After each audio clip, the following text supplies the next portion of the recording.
छोटे बच्चे से जिसका नाम है स्टीव, जो हमें माइनक्राफ्ट की मजेदार दुनिया में ले जाता है। हम बात कर रहे हैं ओवरवर्ल्ड की, यानी मुख्य दुनिया की जमीन, एक बहुत बड़ा सैंडबॉक्स जो मजेदार कहानियों से भरा है, जो सामने आने का इंतजार कर रही हैं। जब स्टीव छोटा था, उसका सपना था दुनिया का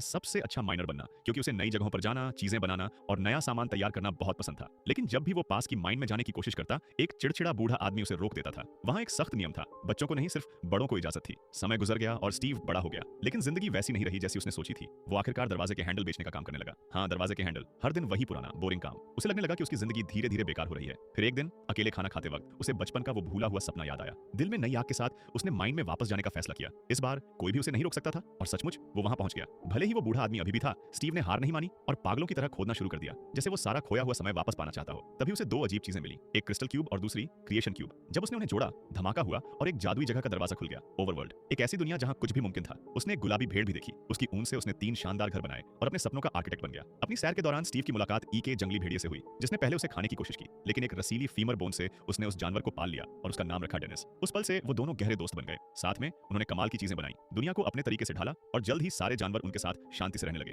समय बीतता गया, वो बनाते रहे, नई जगह देखते रहे, नई चीजें खोजते रहे। फिर एक दिन स्टीव को कुछ पुरानी खंडहर मिले। वहां अंदर एकदम सही जगह पर रखा हुआ एक संदूक था। उस संदूक में एक नया पोर्टल था। ये पोर्टल अंडरवर्ल्ड की ओर जाता था, जिसे नेदर कहते हैं, एक अंधेरी टेढ़ी मेढ़ी दुनिया जहां क्रिएटिविटी नाम की कोई चीज नहीं थी। ये जगह पिगलिन्स से भरी थी, लालची बेरहम पिग जैसे जीव, और ये सब एक ताकतवर जादूगरनी मलगोशा के लिए काम करते थे। ये पिग विच बचपन में मुश्किल हालात की वजह से बुरी बन गई थी। वो डांसर बनना चाहती थी, लेकिन उसके अपने लोगों ने उसका मजाक उड़ाया, यहाँ तक कि उसके पिता ने उसे घर से निकाल दिया, उसे शर्मिंदगी कहा। तब से वो सिर्फ नफरत के सहारे जी रही थी। मलगोशा को क्रिएशन क्यूब चाहिए था, वो इसे लेकर सारी दुनिया पर राज करना चाहती थी। लेकिन स्टीव, जो चालाक और बहादुर था, और भी लेकर भाग निकला। उसने वो और भी डेनिस को दिया और एक मिशन सौंपा, इसे अर्थ पर ले जाओ और ऐसी जगह छुपाओ जहां कोई न ढूंढ सके। डेनिस ने ये कर दिखाया, उसने दुनिया पार की और उस सबसे ताकतवर आर्टिफैक्ट को स्टीव के वाटर बेड के नीचे छुपा दिया। जब तक वो वहां है, मुख्य दुनिया सुरक्षित है। सालों बाद हम मिलते हैं गैरेट गैरिसन से, एक जवान लड़के से जिसने वीडियो गेम की दुनिया बदल दी। एक हिट आर्केड गेम का स्टार बनकर उसकी कचरा फेंकने की गजब की स्किल थी, इतनी सटीक कि उसे ट्रैश मैन का नाम मिला। वो इतना मशहूर हुआ कि उसे $1 मिलियन का सौदा मिला। उसके पास सब कुछ था, लेकिन एक दिन उसे एविक्शन नोटिस मिला। बस किस्मत ने उसे ऊंचाइयों से सीधे नीचे गिरा दिया। अब गैरेट पूरी तरह कंगाल हो चुका था। तो हाँ, गैरेट जो अब टूट चुका था और वापसी की आस में था, एक लोकल ऑक्शन में गया, उम्मीद में कि उसे कुछ ऐसा मिले जो वो बेचकर पैसे कमा सके। वहां के एक स्टाफ ने उसे एक पुराने आर्टिफैक्ट के बारे में बताया, जो बहुत कीमती था। उत्सुक होकर गैरेट ने कहा कि अगर वो उसे सस्ता देंगे और उसे और अच्छे से देखने देंगे, तो वो इसे खरीदने के बारे में सोचेगा। नीलामी शुरू होती है और थोड़ी सी बोली की जंग के बाद गैरेट उस रहस्यमयी चीज को $900 में ले लेता है, ये वादा करके कि वो 6 महीने में पैसे चुकाएगा। लेकिन जब उसने डिब्बा खोला तो पूरी तरह निराशा हुई। डिब्बा बिल्कुल खाली लग रहा था। गुस्से में उसे लगा कि उसे ठग लिया गया। उसने डिब्बे का ढक्कन जोर से बंद कर दिया। उसे नहीं पता था कि क्रिएशन क्यूब उसी में था, बिल्कुल सामने छुपा हुआ। निराशा में अंधा होकर उसने ध्यान ही नहीं दिया। पास में खड़ा कोई शख्स जो उसकी शिकायत सुन रहा था कि वो पूरी तरह कंगाल है, ने कहा कि शायद अब उसे ऐसी संदिग्ध नीलामियों में खजाना ढूंढना बंद कर देना चाहिए। इधर हम मिलते हैं हेनरी और उसकी बड़ी बहन नैटली से। वो दोनों मां के गुजर जाने के बाद शहर में नए आए हैं। नैटली, जो अपनी जिंदगी को फिर से पटरी पर लाने की कोशिश कर रही थी, ने एक छोटी सी नौकरी शुरू की जिससे किराया निकल सके। उनके नए घर पर डॉन नाम की एक दोस्ताना रियल एस्टेट एजेंट ने उनका स्वागत किया, प्यारी बातों और गर्मजोशी के साथ। अगली सुबह नैटली ने हेनरी के लिए नाश्ता बनाया, एक पिज्जा, ताकि वो अपने नए स्कूल के दोस्तों के साथ बांट सके। उसने हेनरी को एक कोलोन की शीशी भी दी, बस प्यार दिखाने के लिए। लेकिन हेनरी, जो अभी भी बदलाव और दुख से परेशान था, ने मुश्किल से शुक्रिया कहा और स्कूल के पहले दिन के लिए निकल गया। उधर गैरेट अपनी दुकान में पुराना कबाड़ साफ कर रहा था, तभी हेनरी वहां आ पहुंचा। बच्चा, जो उत्सुक था, ने गैरेट को एक पिज्जा का टुकड़ा ऑफर किया, बदले में कुछ सलाह मांगते हुए। गैरेट, जो खुद को लाइफ के गेम का सेल्समैन कहता था, ने मजाक में कहा कि उसकी सलाह की कीमत $50 प्रति घंटा है। मजाक करते हुए उसने कुछ सच्ची बातें कही। दोस्त पजल की तरह होते हैं, कभी कभी तुम्हारे पास सारे टुकड़े होते हैं और कभी कभी बस एक टुकड़ा कम होता है जिसे तुम पूरा महसूस करो। उसने ये भी कहा, तुम अकेले टीम नहीं बन सकते, लेकिन बस एक और इंसान के साथ तुम कुछ भी हरा सकते हो। प्रेरित होकर हेनरी ने पिज्जा छोड़ा और क्लास की ओर चला गया। स्कूल में उसकी मुलाकात प्रिंसिपल से हुई, जिसने उसे नेम टैग दिया। बातचीत के दौरान प्रिंसिपल ने अचानक बताया कि उसकी शादी सालों से खत्म हो चुकी थी, लेकिन वो सिर्फ अपने डॉग्स के प्यार के लिए साथ रहते थे। बाद में हेनरी क्लासरूम में पहुंचा, जहां टीचर, जो बहुत सार्कास्टिक था, ने स्टूडेंट्स से अपनी जिंदगी से नफरत करने की शिकायत की। क्लास शुरू हुई और उन्होंने एक ग्रुप प्रोजेक्ट शुरू किया। हेनरी ने गलती से एक पार्ट गलत रख दिया और अचानक जेट पैक प्रोटोटाइप बेकाबू हो गया। उसी पल पास में काम कर रही नैटली उस बेकाबू गैजेट के उसकी बिल्डिंग पर गिरने से चौंक गई। प्रिंसिपल घबरा गई और हेनरी के गार्डियन से बात करने की मांग की। घबराते हुए हेनरी ने गैरेट को फोन किया और गिड़गिड़ाकर उसे अपने अंकल बनने की गुजारिश की। जैसे ही गैरेट को पता चला कि हेनरी के पास $26 नकद हैं, वो तुरंत तैयार हो गया। प्रिंसिपल को बात समझाने की कोशिश में हेनरी ने गैरेट की दुकान के पीछे वो अजीब क्यूब देखा और इसके बारे में पूछा। गैरेट ने बस कंधे उचकाए और कहा कि वो इसे $95 में बेच रहा है। उसे बिल्कुल नहीं पता था कि ये क्यूब असल में करता क्या है। लेकिन फिर कुछ डिब्बों में टटोलते हुए उन्हें एक पुराना इंस्ट्रक्शन मैनुअल मिला। उसमें एक चेतावनी बड़े बड़े अक्षरों में लिखी थी, किसी भी हाल में ओआरबी और क्रिस्टल क्यूब को एक साथ नहीं जोड़ना चाहिए। उसमें यह भी लिखा था, कभी नहीं, भले ही तुम कंगाल हो जाओ, सिर्फ ये सोचकर क्यूब को मत खोलना कि इसमें कोई खजाना छुपा है। जिज्ञासु होने के नाते और चेतावनी को पूरी तरह नजरअंदाज करते हुए दोनों ने इसे देखने का फैसला किया। वो एक पुरानी खाली माइंड में गए ये देखने के लिए कि इस चीज में कोई ताकत है या नहीं। उन्हें नहीं पता था कि वो एक ऐसे एडवेंचर की शुरुआत करने वाले हैं जो उनकी जिंदगी हमेशा के लिए बदल देगा। इधर नैटली ने देखा कि हेनरी घर नहीं आया। चिंतित होकर और कोई रास्ता न देखकर उसने रियल एस्टेट एजेंट डॉन को फोन किया। डॉन ने एक ट्रैकिंग ऐप की मदद से हेनरी का पता लगाया। वो एक पुरानी खाली माइंड में था। एक सेकंड भी गंवाए बिना वो दोनों उसे ढूंढने निकल पड़े। जब वो वहां पहुंचे, उन्होंने कुछ जंगली और खतरनाक चीज देखी। वो रहस्यमय क्यूब चमक रहा था, उससे अजीब सी एनर्जी निकल रही थी जो हेनरी को अपनी ओर खींच रही थी। बिना दो बार सोचे सबने मिलकर हेनरी को पकड़ लिया और बस एक के बाद एक वो सब वॉर्टेक्स में खींचे चले गए और पोर्टल पार करके सीधे ओवरवर्ल्ड में जा पहुंचे। चारों ओर की नई दुनिया से हैरान गैरेट ने गर्व से खुद को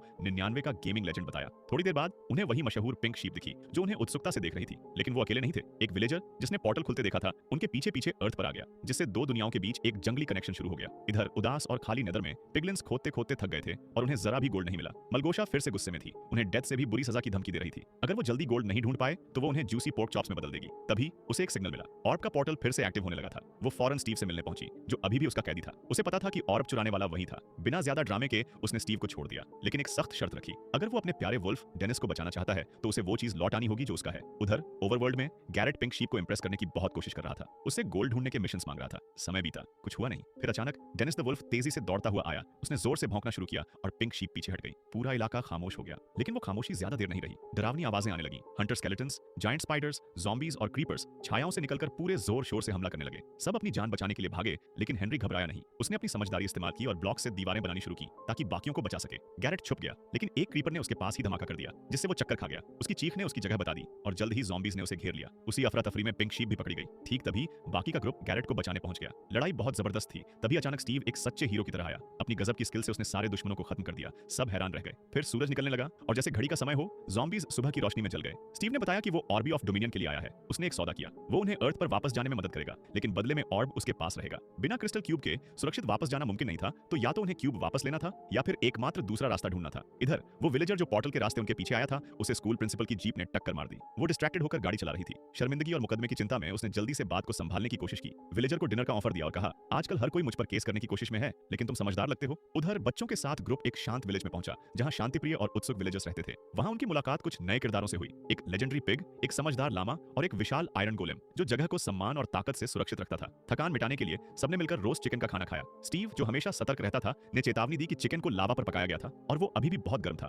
लेकिन गैरेट, जो अपनी कमजोरी मानने में घमंड करता था, ने चेतावनी को नजरअंदाज किया, एक बड़ा टुकड़ा खाया और सबके सामने इज्जत बचाने के लिए दर्द को सह लिया। उधर नेदर में मलगोशा का गुस्सा फट पड़ा। बार बार की नाकामी से तंग आकर उसने अपनी सेना के सबसे ताकतवर जनरल चुंगुस को बुलाया, जो सबसे मजबूत और हैरानी की बात सबसे दयालु पिगलिन था। उसने चुंगुस को बताया कि 4 अनजान लोग, जिन्हें वो राउंडीज कहती थी, उसे भेजने से पहले उसने एक नेदर वार्ड दिया, एक खास तावीज, ताकि वो और उसकी सेना रास्ते में ज़ॉम्बीफाइड बेकन न बन जाए। अब कोई लापरवाही नहीं, उसने आदेश दिया, और बुलाओ, चाहे जो करना पड़े। इधर ओवरवर्ल्ड में ग्रुप लेजेंडरी मैंशन की ओर बढ़ता रहा। रास्ते में उन्हें स्टीव की इन्वेंट्री मिली, एक जादुई जगह जिसमें ढेर सारे टूल्स, गैजेट्स और मजेदार सामान था। वहां उन्हें एंडर पर्ल मिला, एक शानदार चीज जो आपको जहां फेंको वहां टेलीपोर्ट कर देता है। गैरेट, जो कि गैरेट ही था, ने फौरन एंडर पर्ल इस्तेमाल कर लिया, ये बिना सोचे कि ये उनका आखिरी पर्ल था। बाद में स्टीव ने उन्हें दिखाया कि दुनिया के सामान से टूल्स कैसे बनाए जाते हैं। प्रेरित होकर गैरेट ने अपना हथियार बनाया। थोड़ा अजीब था, लेकिन काम चल रहा था। दूसरी तरफ हेनरी ने असल दुनिया का कुछ कबाड़ माइनक्राफ्ट के सामान के साथ मिलाया और हैरानी की बात, कुछ बहुत काम की चीज बना दी। बाद में गैरेट ने स्टीव को एक तरफ ले जाकर बात की। उसने कबूल किया कि उसने ऑर्बी के अंदर छुपा नोट पढ़ लिया था और सीधे सीधे रूमर्ड ट्रेजर के बारे में पूछा। स्टीव ने सच बता दिया, हाँ, उसके पास डायमंड्स का जखीरा था, लेकिन वो माइंस में बहुत गहरे मैंशन से बहुत दूर थे। वहां तक पहुंचना बड़ा जोखिम था, लेकिन गैरेट ने पलक भी नहीं झपकी। उसने स्टीव की आंखों में आंखें डालकर कहा, नो डायमंड्स, नो ऑर्ब। तो वो माइंस की ओर चल पड़े। जैसे ही वो निकलने वाले थे, धम, पिगलिन्स आ गए। जनरल चुंगस ने स्टीव से अपना परिचय दिया, नरमी से, लेकिन ऐसे लहजे में जैसे कह रहा हो, मैं तुम्हें पलक झपकते मार सकता हूं। हमेशा की तरह स्टीव ने हालात संभालने की कोशिश की, लेकिन गैरेट, जो थोड़ा जलन महसूस कर रहा था और ध्यान बटोरना चाहता था, बीच में कूद पड़ा। अपने अजीब से DIY हथियार के साथ उसने चुंगस पर हमला किया और पूरी तरह चूक गया, बल्कि स्टीव को ही मार बैठा। चुंगस को तो खरोंच भी नहीं आई। हंगामा मच गया। लड़ाई में सब बिखर गए। नैटली और डॉन एक ग्रुप में रह गए, जबकि लड़के गैरेट और हेनरी अलग हो गए। बिछड़ने से पहले उन्होंने मैंशन में मिलने का प्लान बनाया। भागने में मदद के लिए स्टीव ने खास फ्लाइट विंग्स बांटे, लेकिन उसके पास सिर्फ 2 जोड़ी थी। अचानक उसने गैरेट को पकड़ा और उसके साथ उड़ान भर ली। दोनों साथ में उड़े। इसके बाद एक जबरदस्त हवाई पीछा हुआ। वो दीवारों के बीच से तेजी से निकले, नुकीले हमलों से बचे, शानदार करतब दिखाए और पिगलिन की सेना से भागने की कोशिश की। एक बार वो एक शांत मैदान के ऊपर से उड़े, जहां नीचे स्लीपी पैंडास बिना कुछ जाने सो रहे थे। आखिरकार गैरेट और स्टीव ने वाटर ड्रॉप मोड शुरू किया और एक झील में छपाक से उतरे, बिल्कुल सुरक्षित, बिना एक खरोंच के। उधर अर्थ पर स्कूल प्रिंसिपल उस विलेजर के साथ सरप्राइज डेट पर थी, जिसे उसने अपनी जीप से टक्कर मारी थी। डिनर के दौरान उसने बताया कि उसका तलाक हो गया है। बोली कि उसके एक्स हस्बैंड में कोई पर्सनैलिटी ही नहीं थी। इधर ओवरवर्ल्ड में स्टीव ने मलगोशा के बारे में खुलकर बताया। पुराने दिनों में मलगोशा का सपना सपना था वर्ल्ड क्लास डांसर बनना। उसके मूव्स शानदार, स्टाइलिश थे, नेदर की सख्त परंपराओं से कहीं आगे। लेकिन उसके पिता ने उसे घर से निकाल दिया, उसकी पैशन की वजह से अपमानित होकर। इसके बाद उसने सुंदरता और क्रिएटिविटी को हमेशा के लिए ठुकरा दिया। अगर मलगोशा को और भी मिल गया तो वो ओवरवर्ल्ड को सारे मासूम जीवों समेत तबाह कर देगी। लेकिन स्टीव दोराहे पर था। उसे अपने प्यारे वुल्फ डेनिस को बचाने के लिए और भी चाहिए था, जो अभी भी नेतर में मलगोशा के कब्जे में था। इधर नताली और रियल एस्टेट एजेंट डॉन का अचानक सामना हुआ। स्टीव के लेजेंडरी वुल्फ से उसे पहचानकर डॉन ने चालाकी से उसे एक बोन दी ताकि उसका भरोसा जीत सके। डेनिस इस प्यार से छू गया, उन्हें पास आने दिया। ये जानकर कि वो स्टीव का है, उन्होंने डेनिस के पीछे चलने का फैसला किया, उम्मीद में कि वो उन्हें बाकी ग्रुप तक ले जाएगा। उधर जमीन के नीचे लड़के आखिरकार उस गहराई तक पहुंच गए जहां कीमती डायमंड्स छुपे थे। लेकिन तभी स्टीव, जिसकी माइनर की नाक बहुत तेज थी, ने कुछ बदबू सूंघी जो उसे अच्छे से पता थी, नेथरवर्ल्ड की साफ बदबू। और इसका मतलब सिर्फ एक चीज हो सकता था, लेजेंडरी पिग यही था। स्टीव ने फौरन पुराने गुस्से को उभरते देखा। हेनरी गैरेट पर भड़क गया, गुस्से में कि वो डायमंड्स खो चुके थे। गैरेट थका हुआ और चिढ़ा ठंडे लहजे में जवाब देता है,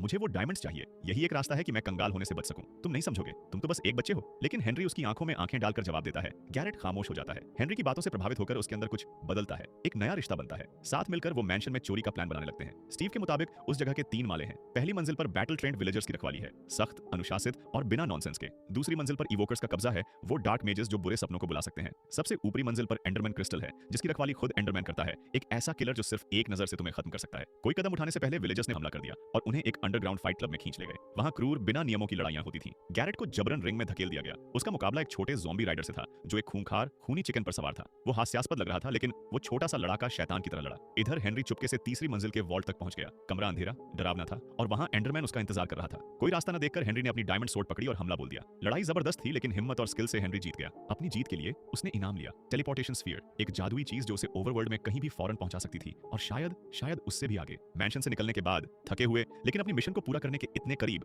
ग्रुप का सामना उनके सबसे बुरे सपने मलगोशा से हो जाता है। पिगलिन की विच ने ऑर्बी की जादुई खुशबू से उनका पीछा कर लिया था। एक शैतानी मुस्कान के साथ उसने क्रिएशन क्यूब और एंडरमैन क्रिस्टल छीन लिया। न कोई लड़ाई, न कोई चेतावनी, बस घमंड। वो नेतर की छायाओं में गायब हो गई, जैसे वो पहले ही जीत चुकी हो। निराश होकर स्टीव और हेनरी भागने की कोशिश करते हैं, ये जानते हुए कि आर्टिफैक्ट्स वापस लेना मुमकिन नहीं है। लेकिन गैरेट टस से मस नहीं होता। वो सामने देखता है, उसकी आंखों में बगावत की आग जल रही है। वो कहता है, अगर मुझे हारना है तो मैं स्टाइल में हारूंगा। उसने अपने हाथ ऊपर उठाए और चिल्लाया, और फिर उसने एक जबरदस्त धमाका कर दिया। धमाके की लहर ने सबको अलग अलग बिखेर दिया। लड़के चोटिल और मुश्किल से होश में मलबे के बीच गिरे। कुछ पल बाद डेनिस ने स्टीव को ढूंढा और उसे धक्का देकर जगाया। स्टीव धीरे धीरे उठा, दूर। हेनरी हिला। वो दर्द में था लेकिन जिंदा था। तबाही के बीच उन्हें एक अजीब सा छोटा ढांचा दिखा, एक कोजी मशरूम हाउस। डॉन ने इसे जल्दी में आश्रय के लिए बनाया था। नैटली और डॉन के साथ फिर से मिलकर ग्रुप को एहसास हुआ कि हालात कितने खराब हो चुके हैं। ओवरवर्ल्ड में अंधेरा फैल रहा था, मलगोशा की ताकत सब कुछ निगल रही थी। गैरेट के लिए, दुनिया के लिए और जो कुछ भी उन्होंने सहा था, उन्होंने वापस लड़ने का फैसला किया। वो नए टूल्स बनाने लगे और मजबूत और चालाक। हेनरी टेलीपोर्टेशन स्फीयर हाथ में लेकर एक प्लान बनाता है। उसने आयरन गोलेम्स को अपग्रेड किया, उनमें सुपर स्पीड मॉड्यूल्स जोड़े। अब उनके पास धातु के गुस्सैल दैत्यों की फौज थी, जो नेतर की भीड़ से लड़ने को तैयार थी। मालगोशा उन्हें आते देखकर हंसी। गोलेम्स तब तक नहीं लड़ते जब तक उन्हें उकसाया न जाए। लेकिन एक बेकार सा पिगलिन ने पहला घूंसा मारा और बस इतना ही काफी था। गोलेम्स भड़क गए और जंग शुरू हो गई। गुस्से में भरी मालगोशा ने अपना सबसे खतरनाक हथियार ग्रेट पिग को छोड़ा, लेकिन उसे इसकी उम्मीद नहीं थी। हीरोज ने अपना अल्टीमेट गोलेम बनाया था, और बड़ा और ताकतवर, जो एक गुप्त अलॉय से बना था। दोनों जानवरों की जबरदस्त टक्कर हुई, जिसने ओवरवर्ल्ड को हिला दिया। इधर स्टीव का सामना मलगोशा से हुआ। वो सिर से पैर तक हैंड कार्व्ड डायमंड प्लेट्स की बख्तर में था, हाथ में विशाल डायमंड ब्लेड लिए। वो किसी लेजेंड की तरह लग रहा था, लेकिन मलगोशा जरा भी नहीं डरी। उसे पता था कि उसका डार्क मैजिक किसी भी तलवार से बढ़कर है। युद्ध के मैदान में कहीं और हेनरी ऑर्ब ऑफ डोमिनियन की ओर बढ़ रहा था, जबकि नैटली अकेली रह गई। ठीक उसी वक्त जब ग्रेट पिग गोलेम की लड़ाई से आजाद हुआ, वो नैटली की ओर दौड़ा। उसके पास भागने का कोई रास्ता नहीं था, लेकिन इससे पहले कि कुछ बुरा हो, एक आवाज गूंजी। वो डॉन थी, एक पहाड़ी पर खड़ी जंगली वुल्फ्स के झुंड से घिरी, जिसे उसने न जाने कैसे पाल लिया और एकजुट कर लिया। एक तेज सीटी के साथ उसने हमले का आदेश दिया। वुल्फ्स ने ग्रेट पिग पर हमला बोल दिया। एक जंगली प्राचीन लड़ाई शुरू हो गई। तभी हंगामे के बीच ग्रेट पिग गुस्से में आग बबूला ने हेनरी की ओर एक खतरनाक बीम दाग दी। हेनरी को गोली लगी, वो गिर गया और युद्ध का मैदान खामोश हो गया। सब ठहर गए। तभी धुएं और आग के बीच गैरेट राख से फीनिक्स की तरह उठता है। वो दौड़कर हेनरी को पकड़ता है और उसे सुरक्षित जगह ले जाता है। बची खुची ताकत के साथ हीरोज फिर से इकट्ठा होते हैं। वो मालगोशा की डार्क मशीनरी को तोड़ डालते हैं और ऑर्ब ऑफ डोमिनियन को गहरे गड्ढे में फेंक देते हैं। अचानक रोशनी फिर से चमकने लगती है। ओवरवर्ल्ड सांस लेता है, संतुलन वापस आ रहा है। लेकिन जैसे ही ऑर्ब गिरता है, ग्रेट पिग उसे पकड़ लेता है। सारी उम्मीद खो सी जाती है। तभी अल्टीमेट गोलेम एक जबरदस्त आखिरी वार करता है। वो जानवर को ध्वस्त कर देता है और ऑर्बी को हमेशा के लिए वापस ले लेता है। ऑर्ब फिर से उनके हाथ में है और अब आखिरी जंग का वक्त है। स्टीव मलगोशा का सामना करने के लिए आगे बढ़ता है। वो कमजोर, घिरी हुई, हारी हुई है। स्टीव उसकी आंखों में देखता है, खत्म हुआ, तुम हार गई। लेकिन अब भी वो उसे धोखा देने की कोशिश करती है। 3 बार वो छुपा हुआ नाइफ लेकर झपटती है। 3 बार स्टीव उसे रोक देता है। स्टीव जानता है कि जंग खत्म हो चुकी है, लेकिन उसे मारने की बजाय वो चला जाता है। वो उसे जिंदा छोड़ देता है ताकि वो अपनी हार की शर्मिंदगी के साथ जिए। खतरे को पूरी तरह खत्म करने के बाद स्टीव ग्रुप से अलविदा कहता है। वो हेनरी की ओर मुड़ता है और उसे ओवरवर्ल्ड में रहने का ऑफर देता है, एक नई जिंदगी शुरू करने का मौका। लेकिन हेनरी मुस्कुराकर सिर हिलाता है। वो घर जा रहा है। स्टीव उसके फैसले का सम्मान करता है। वो अपने वफादार वुल्फ डेनिस से मिलता है, लेकिन फिर सबको हैरान कर देता है। वो डेनिस के पास झुकता है और उसकी रस्सी डॉन को सौंप देता है। उसे शांति की जिंदगी चाहिए और तुम्हें भी, स्टीव हल्की मुस्कान के साथ कहता है। फिर वो गारेट को गले लगाता है, उसे सच्चा दोस्त और बहादुर योद्धा कहता है। वो नैटली और डॉन को उनकी हिम्मत के लिए शुक्रिया कहता है। वो एक एक करके उन्हें पोर्टल से जाते देखता है और जब वो अपनी शांत ओवरवर्ल्ड की जिंदगी में वापस जाने वाला होता है, स्टीव रुकता है। वो इधर उधर देखता है, एक पल सोचता है और नई हिम्मत के साथ वो अर्थ के पोर्टल में चला जाता है। कुछ दिन बाद सब कुछ बदल चुका है। गैरेट ने बड़ा लेवल अप कर लिया है। उसकी दुकान अब पूरी तरह हिट है। वो हसल और गेमिंग का मास्टर बन गया है। ग्रुप ने मिलकर उनकी जंगली एडवेंचर पर एक नया वीडियो गेम लॉन्च किया। जिंदगी इससे बेहतर नहीं हो सकती। डॉन ने रियल एस्टेट छोड़ दिया और अब एडवेंचर के लिए जीती है। डेनिस के साथ वो जहां जाती है मस्ती लाती है, जैसा कि उसका नया कैच फ्रेज कहता है। नैटली ने अपना सेल्फ डिफेंस स्कूल खोला। अब वो एक लोकल हीरो कम्युनिटी की स्टार है। और हेनरी, उसने आखिरकार जेट पैक को कामयाब कर लिया। आसमान में उड़ते हुए वो अपने सपने जी रहा है और यही कहानी खत्म होती है, या शायद नहीं। पोस्ट क्रेडिट सीन शुरू होता है। पता चलता है कि विलेजर और स्कूल प्रिंसिपल के बीच प्यार पनप गया। अब वो इंसानों की तरह धारा प्रवाह बोलता है और वो विलेजर की भाषा सीख गई। उस जंगली रात के बाद से विलेजर के दिमाग में एक ही बात थी। वो उसका हाथ पकड़ता है, एक घुटने पर बैठता है और सवाल पूछता है। वो प्रपोज करता है और यही कहानी सचमुच खत्म होती है। अगर आपको ये रिकैप देखकर मजा आया तो वीडियो को लाइक करें और अपने